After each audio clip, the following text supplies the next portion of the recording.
It's an interesting fact that one of your company's founders is an expert not only in computer science and so forth, but in psychology, a very advanced person in human psychology. Right. Why is it necessary to bring those two together? Yeah, well, I think at its core, I think it was understanding that that these two concepts are fundamentally linked, right? And that understanding what is it that drives where people go, right? What is it that drives kind of how we think about how we plan our day, or what is it that we want to do, I think is very much linked to the psychology of people and about how they think about themselves and what they want to get done and their aspirations in life, et cetera, right? And so I think that those are very, that is probably the most powerful set of motivators that we each have as individuals. And what they were very curious about is they said, okay, so that's human behavior.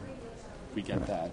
We believe that the location data is a great predictor of that. It has a lot to say about that human behavior. So again, where you go has a lot to say about who you are, what you like to do.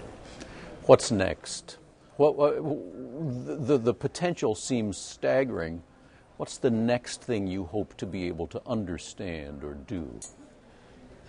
That's a good question. I think that from a company perspective, we are very excited about continuing the path that we're down and working with a variety of organizations on data where consumers have opted in and are interested in figuring out things about their own profiles and what it has to say about them. We think that this is going to be a long-term effort, right? That this is not something with... I think you want to treat consumer privacy very gently. As I said up front, I think we're very much on the side of we never want to do anything where a consumer would feel wronged by how consumer privacy had been treated.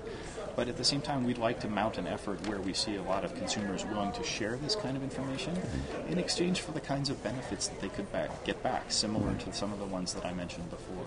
So I think for us, that's going to be a big thing for us coming up in the rest of 2011 and 2012.